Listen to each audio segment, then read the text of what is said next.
Now I'm on Amazon and Grubhub. Now I'm ordering. We're wearing me now quick. This is what separates you from every other co-host out there.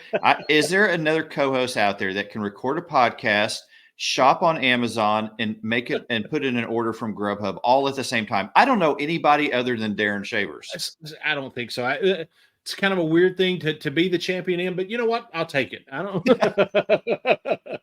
It's time for the Brew and Shavers Sports Podcast.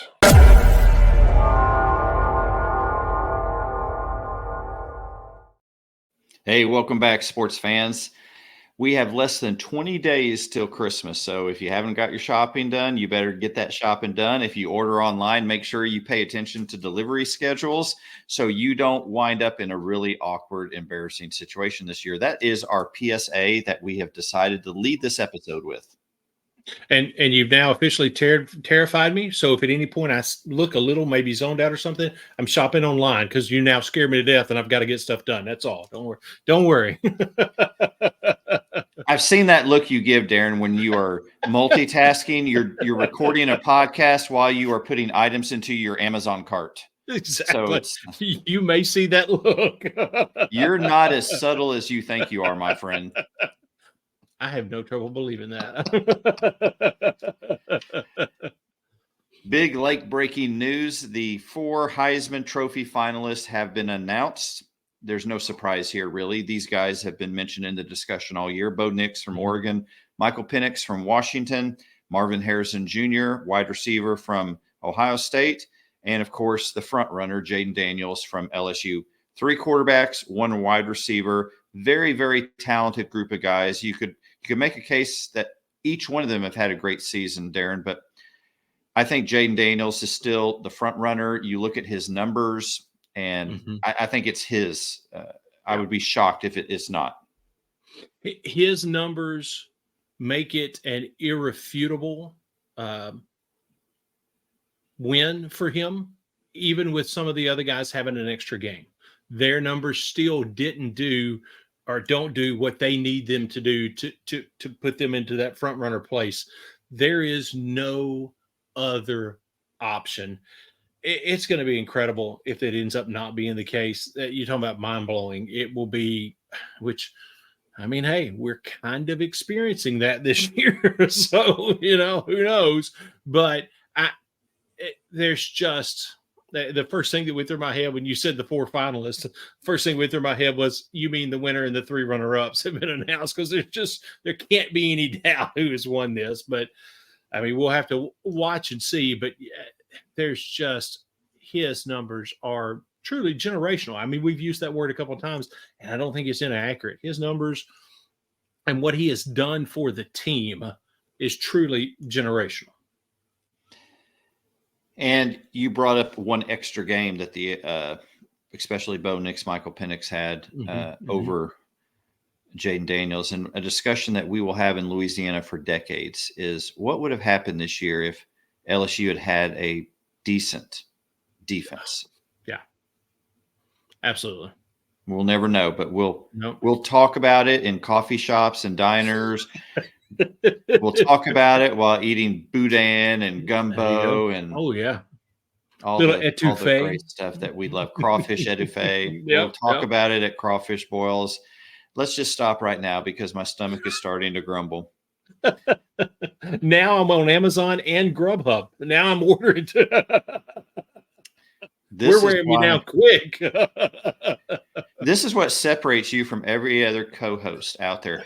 Is there another co-host out there that can record a podcast, shop on Amazon, and make it and put in an order from Grubhub all at the same time? I don't know anybody other than Darren Shavers. I don't think so. It's kind of a weird thing to be the champion in, but you know what? I'll take it. I don't. Well, get me an order of bread pudding while you're doing that. I'm in. I got it. Taken care of. We also have news on the coaching front. As we've mentioned before, the coaching carousel continues. Darren, what's the latest news on that front? Well, the biggest changes are, I guess, the hires that have been made over the last week. There have been been about six or seven hires actually. Some of them have happened over the weekend. Some of them have happened just in even the last 24 hours. Fran Brown, who is the defensive backs coach at Georgia. You know how it is when you find success, people want to grab from that coaching tree. So Fran Brown, the Georgia defensive back coach, is now the head coach at Syracuse. Doesn't have any coordinator or head coach experience, but he's part of that coaching tree. So he's now at Syracuse as the head coach, replacing Dino Babers. Trent Bray, who was the Oregon State defensive coordinator, is now the Oregon State head coach. Kurt Signetti, who was at James Madison, is now the Indiana head coach. The Colorado offensive coordinator, Sean Lewis, who is now at San Diego State, replacing Brady Hoke, who retired. And the Houston people got to be happy. Willie Fritz, now the head coach of the Houston football team. And Boy, they got a good one, didn't they? I tell you, they did. And I think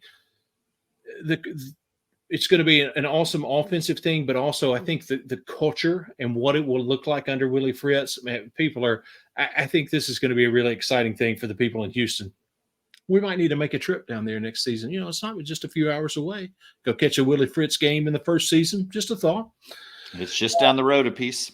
It's not that far at all. Well, actually, it's not that far time-wise, but that road is, that's a bit much. It can be a long trip. You spend some time out in the middle of nowhere when you're heading to Houston. But anyway, Spencer Danielson, who was the interim head coach, is now the official, that title has been removed, head coach at Boise State. And Scotty Walden, who was the Austin Peay head coach, and Austin Peay had a pretty good year this year, made it into the playoffs, in the FCS playoffs, and he is now the head coach at UTEP, the University of Texas, El Paso. So the merry-go-round or the carousel still goes round and round, but a few people have gotten off and found permanent stops, at least for now. That's usually the way the coaching carousel goes. But nonetheless, a couple of people have found their stops and are excited about some new things happening, and good for those fan bases. That's always a fun time when you have that new excitement or the excitement of a new head coach and what things are going to look like next season. So the trajectory of Scotty Walden's career is absolutely fascinating, from one of the youngest coaches in the country at East Texas Baptist University to going and being an offensive assistant at Southern Miss, to going to get that job at Austin Peay, and now finally getting that FBS Division I head coaching job at UTEP. He's a great coach, an incredible motivator, and I have no doubt he'll do great at UTEP. And you know, being there in Texas, the type of recruiter he is, what a great place to be, because I mean, you just literally walk out the back door and throw a golf ball, and you land in the middle of incredible recruits. Texas is always known for that. So that is for him to have home field advantage in Texas, that can't help but pay dividends. It was a good move by UTEP for sure. Yeah, and I believe he played his college football at Division III Sul Ross State, so he's very familiar with the state, and I think he'll do well. Recruiting, coaching, all around. And also, let's talk about Houston. What an incredible hire! Houston has a history of being somewhat of a dysfunctional program, thinking better of themselves than what they are. Yeah.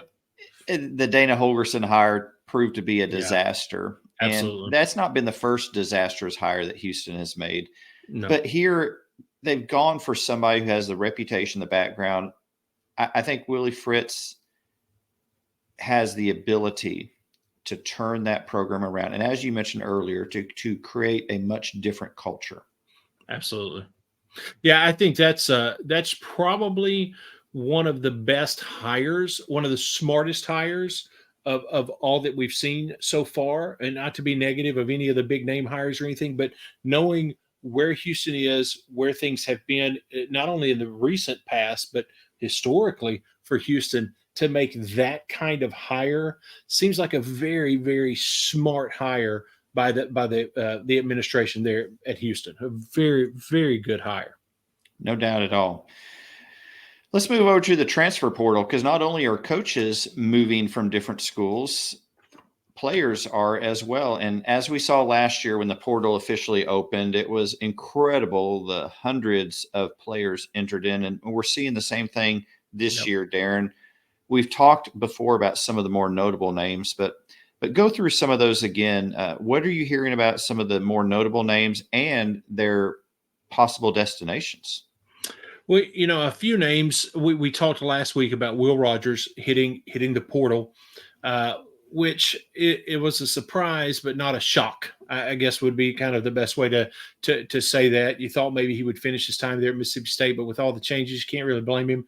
Well, it now appears, because the portal officially opened Monday, today, as we're recording, has officially opened, where not only can you more than just declare, you can be recruited, basically. And on day one, which is no surprise with what Will Rogers has shown, he is, according to 24/7 Sports, which is kind of the authority on transfer portal, Will Rogers will now finish his career at Washington. He will be a Husky from going from Mississippi.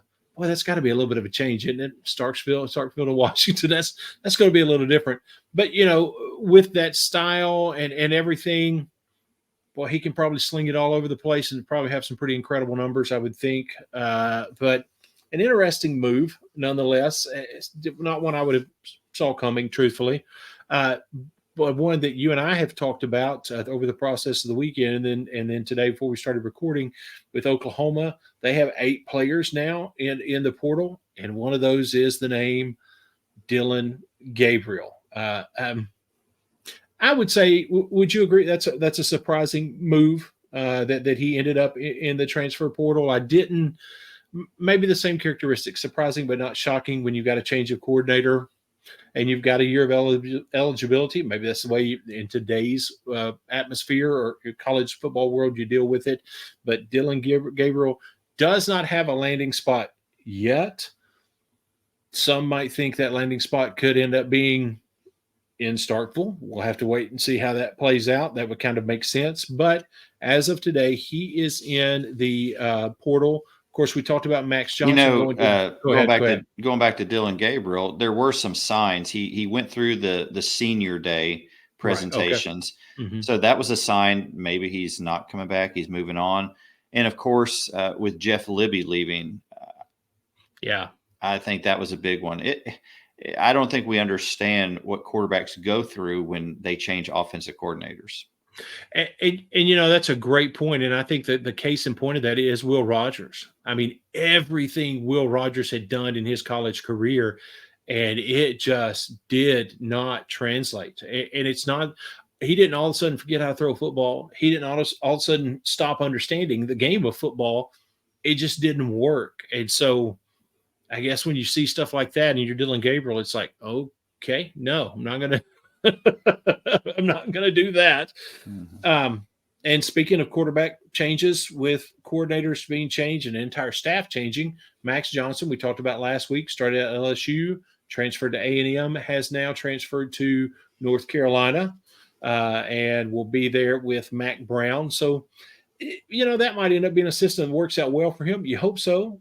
He's transferred and all that stuff, but he seems to have kind of done it the right way at every stop from everything you see. So good for him. Hopefully that's a system that works for him. Well, it's been a coaching change each time. He went to LSU. Coach O was there. Yep. Coach O leaves. Brian Kelly comes in. So Johnson transfers. He goes to A&M. And then Jimbo gets fired at A&M. Yeah. So it's been not what you expect, and it kind of you kind of feel for him that he's gone 2 places and they've made major coaching changes. And if I'm Mac Brown, I might not recruit him. He brings some juju with him. I'm just saying. I'm saying if I was Max Johnson, though, I'd want it in writing from Mac Brown. You are going to be here for at least 2 more years. You cannot retire again. You're going to be here for 2 more years. You and I are finishing this thing together. That's right. And another notable name, not a quarterback, but London Humphreys at Vanderbilt, a freshman wide receiver, had a fantastic freshman year, came out of nowhere. I mean, people were excited about him, but they didn't expect him to have the kind of year he had. And unfortunately, when you're a Vanderbilt, you're bottom of the barrel, you've only won 2 games, people can come along and pick off your players. So he had a good enough year that he got the attention of Georgia. And as of Monday is now a Georgia Bulldog. Just a couple of other numbers to throw out just very quickly. Right now, as it stands at time of recording, Vanderbilt has 16 players in the transfer portal, which is the most in the SEC.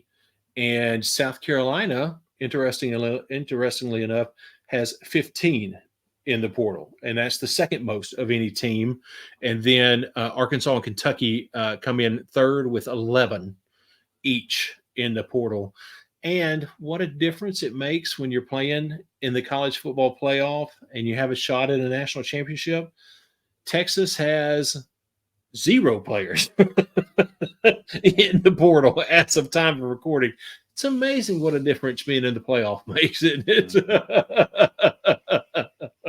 Yeah, I was surprised that A&M isn't up higher in terms of players in the portal. See, they have,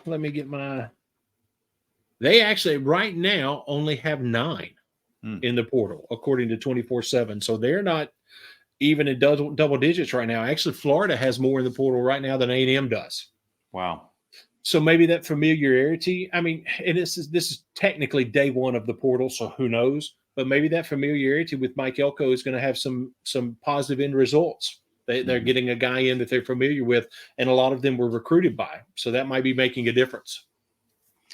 Quite possibly. And coaches now can almost, I'm going to a new place. I'd like you to join me here. And this is the day and age of the transfer portal. Yep, absolutely. That's exactly right.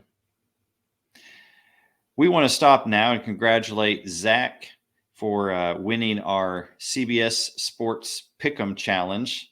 Zach is our number 1 winner, so he will receive the grand prize of a all expenses paid vacation to Grand Cane, Louisiana. I was going to say the Grand Cayman Islands, but I stopped Grand Cane. Or, if you want to go to Natchitoches, Ruston has some nice places. That's where I was thinking, Ruston. But congratulations to Zach. You have spared us from Paul gloating for an entire off season that he won the challenge. So we appreciate you, Zach. I will say for Paul, he made a run. He ended up only losing by 1 point. So it was a tight race at the top. Neither one of us were a part of it, but it was a tight race at the top between Zach and Paul.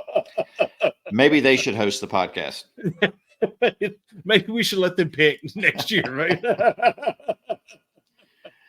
Well, let's pause and go to this week in sports history.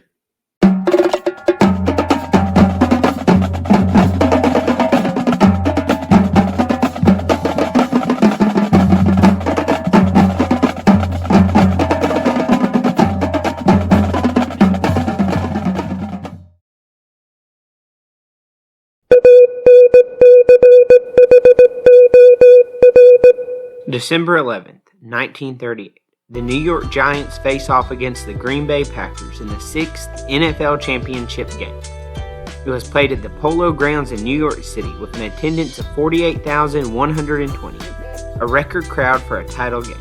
After trailing by 2 points at halftime, Green Bay took the lead in the third quarter with a short field goal, but New York responded with a touchdown and held on through a scoreless fourth quarter to win 23-17. The victory earned each winning Giant player $504 and each Packer $368. Oh, thank you.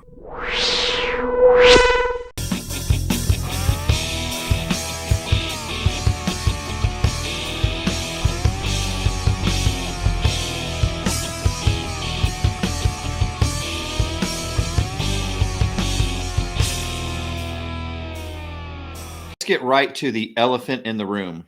Apologies to Florida State. The college football playoffs have been announced, and the 4 teams that made the cut in the last year of this version of the playoff system. Mhm. Number 1, Michigan. Second seeded, Washington. Third, Texas. And the surprise for some and the most controversial pick of the 4, Alabama coming in at number 4. Each one of these teams, their conference champion. Michigan, the Big Ten. Washington, the Pac-12. Texas, the Big 12. And Alabama, the SEC. However, the ACC champion, Florida State, who also finished the season undefeated, did not make the Final Four. And that's where we've seen a lot of opinions expressed, some in favor of the 4 that were chosen, but some saying that leaving Florida State out, what did Booger McFarland say, is a travesty. Right. So Absolutely. we've seen strong language, and so Darren, let's just jump right into the discussion. What are your thoughts about this? Well, a couple of things. The first thing that jumped out at me or jumped out to me is I was seeing it kind of happen, and then I was a few minutes behind and been able to get to the news, so I saw the news break kind of at the same time the social media explosion kind of happened. It was all kind of simultaneous for me watching it all happen. I don't have an issue with the concept of we're going to put the 4 best teams. And you have to be real about where each team is in this moment, not where they were and not where they were not where they were at the start of the season, not where they were at midseason, but how are these teams playing today? So that concept, I don't have a problem with. I do, and this might be an SEC bias, I'll own up to that. I do have a problem with we're going to put the best 4 teams, but it just so happened that the best 4 teams were 4 of the 5 conference champions, and the number 1 team dropped to number 6 because of 1 loss. I do have an issue with that. I think Georgia, honestly, has just as legitimate of a beef as Florida State. My take has more of a beef than Florida State, that they should be one of the 4 teams in this. You definitely can't. The fact that Florida State was number 5 is just ahead of Georgia is just amazing to me. And I know that's not going to make Florida State fans happy, but there's just not a way you can justify that. There's nothing about that makes sense. And I think Texas should send Georgia, roses every day for the next year or something. Because I don't. If Alabama doesn't beat Georgia, and now the committee is sitting here saying, "Well, we're going to have to put Alabama in, or we're going to put Alabama in because they're the SEC champion," we can't leave out the only team that the team that beat them this season. They've got to go. They're going to go in too. I think if Georgia beats Alabama, Texas doesn't have a chance of being in. That's just my take on it. I think they are in because they beat Alabama during the regular season and are still playing well. So that's, tell you what, I'll take a breath. I threw a lot out at one time. Any thoughts on that, or kind of what are your thoughts on it as well? It's an unfortunate situation because you had 5 deserving teams, and you could argue 6 because right. I agree, Darren. Georgia is still one of the top 4 teams in the country. If you want to look at suspect schedules, when you're playing Pitt and Boston College and Virginia Tech and Wake Forest, that's not impressive. Now, I think Florida State, kudos to them for playing LSU at the beginning of the year. And if you look at that game and what their defense did to the current front runner for the Heisman Trophy, it was the worst, if not the worst, near the worst offensive performance that LSU had all year. So a huge statement game. And LSU had come into the season ranked number 5th at that time. So that was a huge game. But other than that, their top 20 victories. They beat a Duke team at 16 that really fell off as the year went on. Yep. They beat a Louisville team ranked 14th, but I believe that Louisville team lost to Pitt, if I'm not mistaken. So there's some concerns there, but the concerns about schedule I could easily put on Michigan, because basically Michigan played one tough game. I mean, if you want to count Penn State, but I'm not sure we can even put Penn State in the equation right now. Now they finished with 2 losses, and they're going to get an opportunity to play against Ole Miss in a bowl game. But really, so I'm so glad the Big Ten's doing away with this East-West championship, because the West champion was 0-10 against in the Big Ten championship game. It's a complete joke, and we saw that with Michigan and Iowa. It was a complete joke, and a bar up in Iowa lost a whole lot of money because Iowa didn't score any points. So you could argue the schedule. And speaking of strength of schedule, if you want to put it in perspective, the comparison between the playoff teams, Florida State has a strength of schedule 55th in the country. Georgia 37th.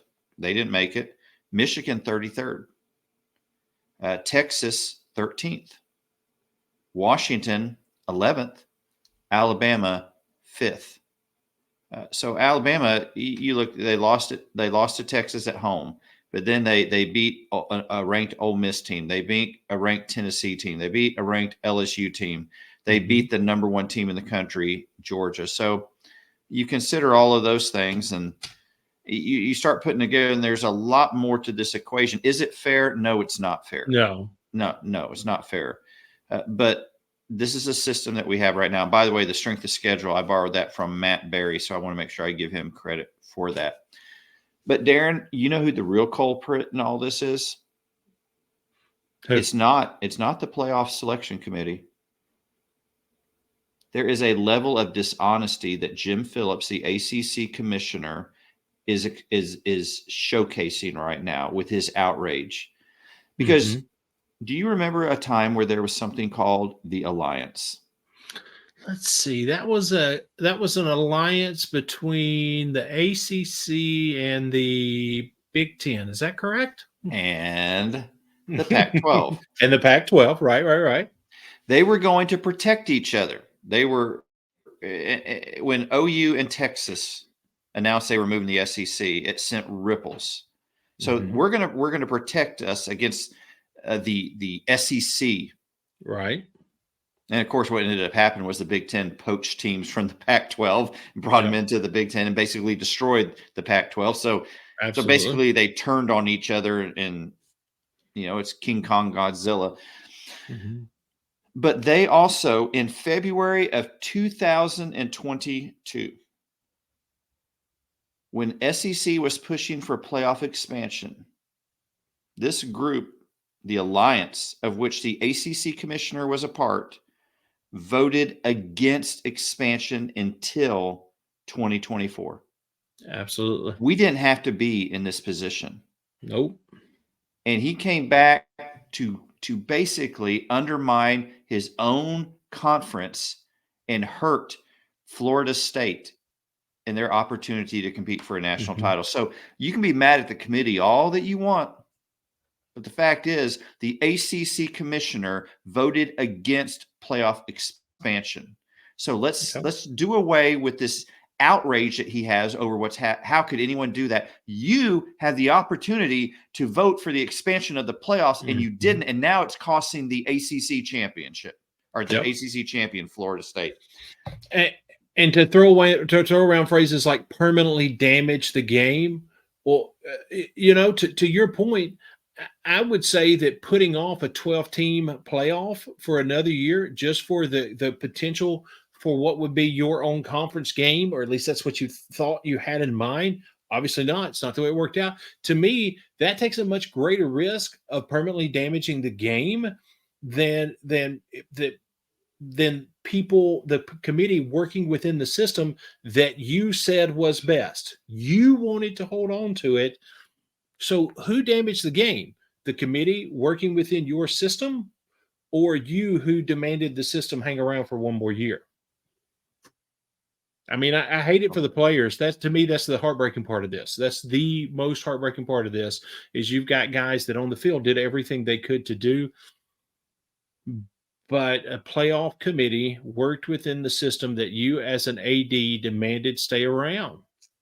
Yeah. Man, as they say, I don't know what to tell you. We won't have this issue next year with the 12 teams. That's of course, there will still be controversy with that team that's 13th looking from the outside in, but not like this year. And it's unfortunate. Yeah. Do I think Alabama deserves to be there? Yes, I do. Absolutely. Do I think Florida State deserves to be there? Yes, I do. Do I think Georgia deserves to be there? Yes, I do. Mm-hmm. And is Washington deserving? Absolutely. Is Michigan deserving? Well, they won the Big Ten. They ran the table as well. Mm-hmm. So you had 5 conference champions and only 4 spots. Yep.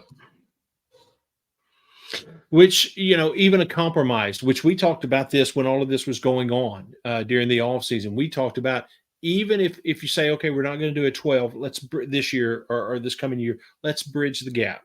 Let's say 5 conference champions and the highest ranked non-conference champion. Whoever the committee puts in 6. Mm-hmm. That was a compromise that was talked about quite a bit. That still it didn't get any ground. People were going to hold their ground.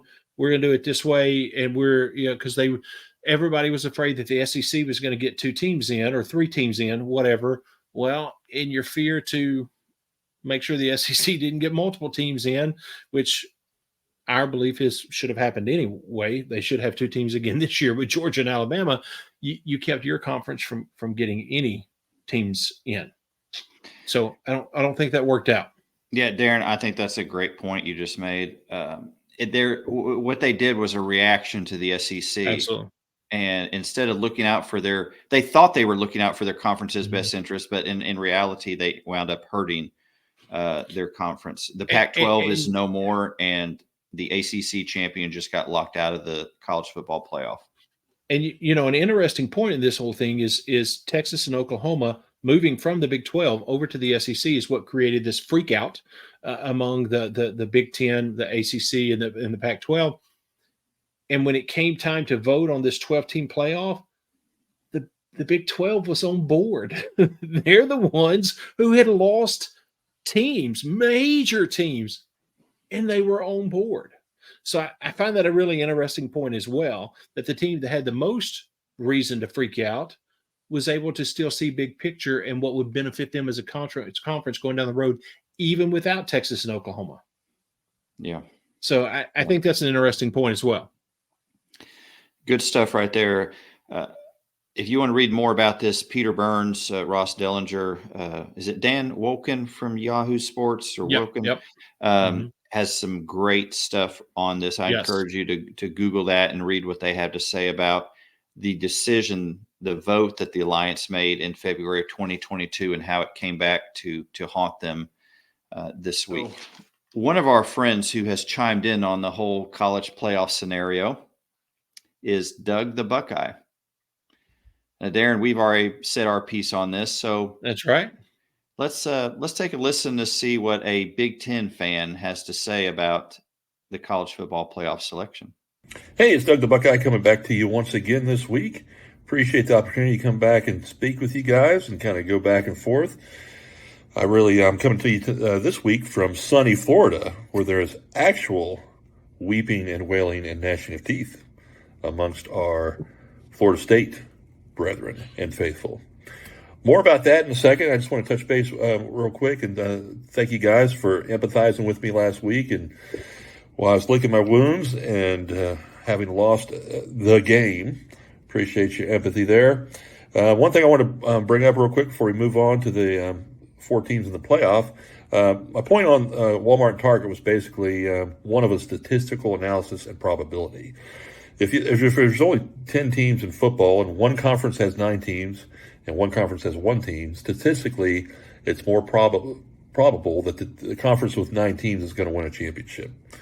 And that's just all I was saying. You have a bigger conference, you have more teams, there's more chances to win, even if one of those teams is Vanderbilt. On to the next. 4 teams in the college football playoffs. Man, what a mess. I'm just going to kick off by reading a quote from a friend of mine on social media concerning Oklahoma State and the Big 12 championship. He said, Oklahoma State got their butt kicked so bad it convinced the playoff committee that Texas is better than Georgia, the defending national champions, with 29 straight wins before their one loss to Bama. Ouch. That's a tough task. It is a tough task indeed to come up with that. We have a mess. We have 5 what we call power conferences, and one of them's left out. In my mind, Bama's already lost to Texas. Bama lost to Texas by 10 points. That's not a small margin. That's a double-digit victory. Is there an SEC bias in trying to get someone in there? Is Bama really a better team than Georgia? Who knows? Bama beat them, but Bama almost lost to Auburn. So what do you do? If you're an FSU fan, I think you're pretty frustrated because we've been told all these years, just win out, just win your games and you're in. Well, except when you win all your games and you're not in. Just win your conference championship and you're in, except when you win your conference championship and you're not in. There's talk about the reason Florida State's not in there because they've got a hurt player. What did Ohio State do when they beat Oregon with the third-string quarterback and for the national championship? And they beat Alabama with a third-string quarterback in the national championship. That's why you play the game. You don't make decisions based on they may or may not be good. The ones that are deserving should be there, in my mind. I would have picked Florida State over Alabama because Alabama's already lost to Texas, so that would have been my opinion. Bring on the 12-team playoffs. Mm-hmm. That's what it's all about. Have it settle on the field instead of debates like this. I'm sure we'll have debates like this going forward, but have them settle on the field is my idea. All right, quarterback transfers. Wow, what happened this morning? Got quarterbacks transferring all over the place. How's that going to work out? Ohio State's got a quarterback who is young, probably not as good as some of the quarterbacks they've had in the past, but they've been churning out quarterbacks. They've got a couple in the NFL right now. People are talking about C.J. Stroud as being one of the best, not just quarterbacks, but best players in the NFL. So these top programs have an ability to continue to churn out good quarterbacks. I think Devin Brown's probably going to take over the spot. I think it's going to be good. Wow. Also, Dylan from OU is in the quarterback transfer portal or the transfer portal. Well, how'd that work out for the Heisman Trophy winner when he's followed his fraud of a coach out to USC? 5 losses from the Heisman Trophy winner. I don't know, man. But you look at Jalen Hurts and some of these other QBs. Joe Burrow transferred. I mean, they're doing well. They did well in college. They're doing well in the NFL. So, could be a good thing, could be a bad thing. My personal opinion is I don't like it. I don't like this microwave attitude that you get what you want right away. If you're leaving one of the top programs in the country, I don't know. It's like a step down to go anywhere else. And I don't know. I just don't. I think Caleb Williams and Lincoln Riley found that out, that the grass is not always greener. Worked out okay for Jalen Hurts. Worked out okay for Joe Burrow when he transferred. I'm not too worried about the Buckeyes. They'll get it done, and they'll get a good quarterback. Bring on the 12-team college football playoff. Appreciate you guys. Good talking to you, and go Buckeyes. Thanks, Doug. We are with you on eagerly anticipating the 12-team playoff, but absolutely, you've got to slow down a little bit, Doug. We're in Louisiana. What is the statistical analysis and probability? You lost me there, man. So he gave me a math lesson and then took a swipe at Vanderbilt on the way out the door. Is that the way you kind of saw that play out? I think that there's some sort of beef going on between the two of you. Well, I don't know if there's a beef, but I can tell you this. I rescind my empathy from last week. I'll tell you that. Rescind empathy. Wow. Statistical analysis, rescinding empathy. I'm in the wrong place right now. It's getting out of control. I'm just here to talk about football. Who wins, who loses. But so anyway, in the future, Doug, if you're going to go into statistics like that, please talk a little slower. I appreciate it. Greatly. We all feel like the system's broken and somebody was going to pay the price. And do we simply look at wins and losses? That's the question. We've already talked about strength of schedule. We've already talked about other extenuating factors. And either the folks in Florida State and Tallahassee or the folks in Tuscaloosa were going to lose their minds. The folks in Athens already have. You run the table 29 wins in a row and you get one loss, your final game of the year, the conference championship, and it knocks you out of the playoffs. It's a flawed system. We recognize that. And certainly we wish that we had a 12-team playoff this year and that Florida State and Georgia were both in that group. Absolutely. And it's inevitable. One of the things we didn't talk about earlier that I think we have to at least throw out there, it's inevitable that conferences are going to be judged when only 4 out of 5 conference champions can make it, even if that's your scenario where you're considering all. There has to, at some point, if that's the number you have to work with, we can only let 4 in. There has to be a judgment of conferences somewhere along the way for the playoff committee, because that's the only way you make that decision. Let's say if they're all undefeated, you got to decide who's undefeated carries the most weight. And people are upset and saying, well, you can't blame them for being in the ACC. Well, that's the only criteria you really have at this point is strength of schedule and who you played. Now, yeah, I hear what you're saying, but it's inevitable that that's the way it's going to happen when only 4 out of 5 can get in. Mm-hmm. Yeah. I think Doug said it best. Bring on the 12-team playoff. Absolutely.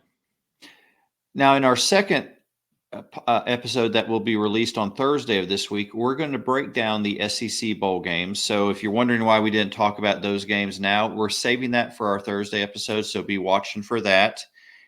Before that, though, we want to let you know that we are doing the ESPN Bowl Mania again this year, and we'd love you to participate in making those bowl game picks. Darren, how does someone go about getting involved with that? Well, it'll be on our social media. It'll be on our link tree, but also, most importantly, it will be in the comment or in the video description below, not only on this week's episode or today's episode, but also on our second episode where we talk about the bowl. Look specifically at SEC bowls. It will be on that. And going forward as we go through, because I think it's 2 weeks until bowl games start. So over the next couple of weeks, anything we do or put out, that link will be in the video description below. And also, even if you're listening to this, whether it be on Spotify, iTunes, whatever, show notes, if you just click on show more, it'll be there as well, and you can click on that and go right to it. Even if you're on your mobile device, if you have the ESPN app, it'll go right to it, and you can join it.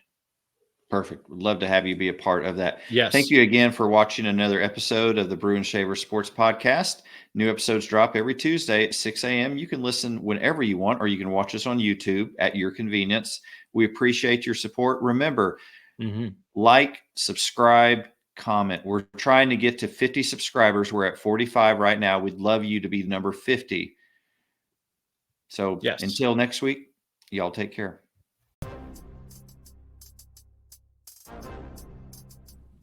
Thank you for making the Brew and Shaver Sports Podcast your go-to sports show. Be sure to subscribe, rate, and review our show if you haven't already. Your feedback is so important. Let us know what you think about this week's show.